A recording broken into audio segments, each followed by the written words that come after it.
All right, what is going on, y'all, and welcome back. So I have two PlayStation 3s that I bought from eBay that are semi-broken. They do boot up. So in this video, what I'm going to do is I'm going to show you some of the first steps that you should take and that I take personally when I buy a PlayStation 3 that I'm either going to keep, potentially sell, just to kind of see where the console's at in its life. Basically, what I'm going to be doing is we're going to see how many hours the console's been turned on for, how many times it has been turned off and turned on, and then look at the error logs to kind of diagnose what's going on with these systems so that we can figure out what's going on. And if you have one that is working, I still encourage you to do this, because if you've never opened your console up to maintenance it and change out that thermal paste, you could be doing harm to your console by running it, because it's getting too hot and eventually your GPU or your CPU will come off of your motherboard, the solder balls will be cracked, and thus you will get the yellow light of death, or worse, in my opinion, is the green light of death. So first off, let's go ahead and start unwrapping these. These actually have some notes on them, and from the guy I bought them from. I got them for really good prices. There's an A model and a B model backwards compatible here. They did do a pretty good job of wrapping these up, and they don't look dirty, or at least this first one is not looking very dirty. So that's always a good sign, because if you buy one of these and maybe you bought a broken one, or if you bought a good one, it doesn't matter. If they've never been opened up, they could be very dusty inside. You really never know. I've seen some incredibly dusty consoles in my life. I have some pictures that I will show up on screen. And yeah, you basically, if you let it keep running like that, eventually, you're going to overheat. You're blocking the air. You're not allowing the air to flow and have that console cool down. So here is our B model here. And the note on this says, overheating when starting game. Reads disks fine. And this is a CECH B01, which is the full backwards compatible model, one of the two launch models. Had a 20 gigabyte hard drive at launch. And this one, the only real difference, or there's two real differences between this and the A model that most people know. And that's the A model has this door that opens up with those card slots. And the A model also has Wi-Fi. This one does not have Wi-Fi. You have to connect to the internet using an Ethernet hookup on the back. So this one seems like a pretty good buy here. We're going to hook this one up. And in just a moment, I'm going to go ahead and unwrap the other one and see what that note says as well. All right, so now that we have the other one unwrapped here, this one's note says, does not read discs, bad laser, fan gets loud after 5 to 10 minutes, and does not overheat though. So that's a good sign. This one is seeming like a pretty good candidate here for a disk drive swap. I do have an extra disk drive myself that I can put in here. Which is great. That way I could get this one working up again. And I should also be able to change out the thermal paste and everything and get this one cleaned up. And this one should be a pretty good buy. I'm a little bit concerned about the B model though, because it does say that it, I guess, overheats when starting a game, which is kind of weird. Maybe it just freezes when a game starts, which is a common thing if the console maybe needs to have its system file kind of restored or something along those lines. So let's go ahead with the first step, which is we're going to hook these up and we're going to see how they're doing. And we're going to do that pulling of the error logs to see where, if we got any error codes that we can kind of get a clue and see how long they've been turned on for, and also test out those disk drives like it was saying to see if this one does indeed work and this one does not work and all that good stuff. So, because depending on what disk you put in, sometimes PS3 and PS1 disks will read, but PS2 won't. So it all depends, and sometimes it just takes a little bit for it to read as well, and the lens could just be dirty. You just need to clean it, but usually that's not the case. So let's go ahead and plug these up, and I'll show you what you need to do to check that error log and to see how long these systems have been turned on for. All right, so to make things brief, pretty much everything that the sticky notes said was true. The A model was getting loud on the fan, but it was not shutting off, and it did not read disks. And the B model also got loud on the fan, and it would shut off, but it does read all disks, which is cool. So now I'm going to go ahead and explain how you can look at your console's history. This is basically a tutorial. That way you can get an idea of what is going on with your console, how long it's been on for, how many days, hours, all that good stuff, along with the error codes, which is the most important thing here. So this is a pretty easy thing to do. The first thing, though, that you need to do, because I wasn't able to do this yet on these until after I had opened them up and changed out thermal paste just as a fail-safe so they don't overheat as quickly. Basically, you need to have your console updated to the most current firmware. Okay, and now once you do that, you can go down to date and time settings, and you need to make sure that your date and time is set via the internet. And once that's done, you're pretty much nearly there. You just got to go over to the internet browser.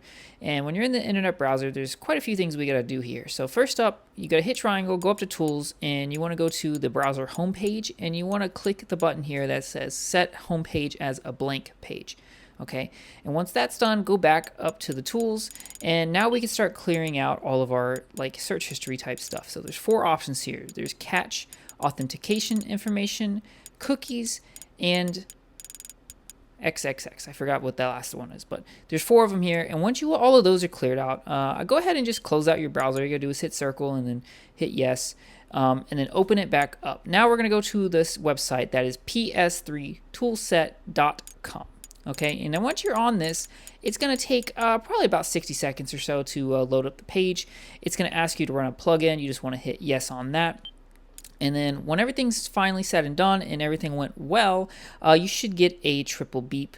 And then you should see like a green check mark in the top right. Okay, that means it works. Sometimes it doesn't work. And if that happens, just turn your console off, turn it back on, go ahead and delete all of your cookie type stuff again, and then just try it again, and it should work the second time. Okay, now once you're on this page here, after you'll see these QR codes popped up. That means you're ready to roll. Go ahead and just hit OK, and you want to go over to System Manager at the top. Okay, go ahead and click that, give it a few seconds to load, and once all of that is loaded up, you just want to scroll down. When you get down to near the bottom, you'll see a spot that shows you how many days the console's been on for. It'll say days, hours, minutes, all the way to seconds. So pretty cool. You can see how much use the console has had in its lifetime. Then you'll see just below this, there's a little drop down.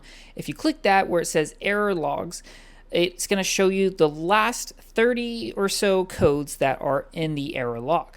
Now, this is where you can then Google these codes and figure out exactly what's going on with your console if you're getting yellow light of death. If you're not getting yellow light of death, there's really no reason to do this, but you can still get some good history on the console just for curiosity's sake. All right, y'all, let's continue talking about our A and B model that I bought and see if I can fix them, or actually we're doing a little bit of post here. I was able to fix one of them, so I'm gonna go ahead and dive into like exactly what I did to fix it and just go from there. So as you just saw, I opened these both up. I changed the thermal paste. I did all like the preventive maintenance, blew out all the dust and then put them all back together. And then I was able to update them and then get the time and date settings correct so that I could then use PS3 Toolset to start my detective work and figure out what exactly is going on with these consoles. So starting with the A model, when I finally got in there and was able to see what was going on, this one had about 27 days of on time. So this one has been working for quite some time. Now, diving into the error log, we can see 2 error codes. First up is the 2022. That looked like quite some time ago, and I'm not really concerned about that one because that one can be caused by messing around with your HDMI and AV port and your TV. So pretty sure that one's not a concern. But the 1103, which signifies that the CPU overheating is a big concern. Now, luckily, that's all I was seeing was just 1103. We weren't seeing the 1001, which could indicate that the NEC token, the capacitors, are failing. So it looked like just that the CPU was overheating and it needed a Delid. Now, I was able to determine this. I put custom firmware on it so that I could see the temperatures rise on the console and see how the fan reacts and monitor the CPU versus GPU. And basically what that told me is that the CPU was jumping upwards of like 75 degrees, sitting just on the home screen, which is a bit too high. And then the fan was kicking on to almost 35% on the home screen, which again is a bit too high to be sitting on the home screen, while the GPU was sitting way low at like 60. Now I went ahead and tried a game as well, which was The Last of Us, and the console, the fan kicked up to about 40 or 50%. I'm gonna show some video here. And you can see that CPU was getting way up there, way past 75, closer to 80. You do not want it to get to 80. 80 is like the breaking point. The console will start to turn itself off if it stays at 80 and goes above 80 for too long. So that told me that for sure. And the GPU was still sitting pretty low there, around like 60. So that told me definitely CPU needed a Delid. So that's what I did. I opened it back up, got out my Delid tool, which is the one I recommend. It's about a $25 tool on Amazon. Fairly pricey, but the results are phenomenal. I do have a short of me using it before on a dead console, but I still get nervous every time I do it. I do want to tell you, if you're watching this, do not delid unless you absolutely need to. You need to do all the detective work that I did to determine that, yes, the delid is absolutely necessary, because one mess up and you just screwed the whole console, because the CPU is a little different from the GPU. The GPU can be replaced. The CPU cannot be replaced. The GPU is married to the motherboard, and basically it cannot get a divorce. When one dies, the other dies. So if you kill the CPU, you kill the motherboard, and it's just toasted. So just so you know. So I showed me doing it. I took my time. I did it before, and it was a success. Okay, so I cut it off. I cleaned the paste off with some alcohol. I cleaned the die off with some alcohol, and then I put new paste on there, and then set that IHS, that paint spreader, back on there. I did not glue it. Now, most people say that, Rick Felix recommends that you should glue it. It's not a bad idea to, it's kind of, if it was done in the factory, you should probably do it yourself, because if I had to guess, that probably does affect temperatures, because you really want it to kind of sit on there and hit it tightly, and it kind of probably traps the heat in there as well. But nonetheless, I did not glue it. You can see my hand was shaking a little bit. I'm showing the video here if you can see that. After I did it, because I'm always nervous I'm gonna mess up and kill the board, but luckily this one was a success, and I put it back together, did a lot of testing, and everything seems to be fine. The CPU still does get close to like 70, 75 degrees, but the fan does not kick up anymore. It stays around 30%. Sometimes it'll hit 35% when I was playing a very intense game. I always use The Last of Us typically to test, because it is probably one of the most intense game on the PlayStation 3, so it pushes it to the limit. So if it's able to hold like a 30% fan speed while playing The Last of Us, you're probably good. You probably don't need to do anything. If it's jumping way up there fan speed, then you should, like I did. So that's a success. This one is good to go and ready to use, and very happy about that. Glad I was able to fix this one. So let's move on to the B model. Okay, so now the B model is a bit of an interesting case here. So as you can see, I was able to update it again. It took some time because, again, it was gonna overheat. So basically, after I put it back together and I was just testing it initially, trying to get into updating it, eventually it just shut off. I did get the yellow light of death. I turned it back on, and it happened to get yellow light of death. So it was definitely doing something. But only after sitting on for some time. So after looking into the error log and checking how long the console has been used for, you can see that it has only been used for about 12 hours total. So that's not even a day. So this motherboard, at least, in all the components, have no runtime on them at all. So that signifies that for sure this one is defective in some way. So I was able to get my custom firmware onto this. Also the error codes. The error codes were pointing to, let's see, what were they? So we had a 1001 and an 1103. So 1103, as we know from the A model here, is that the CPU was overheating.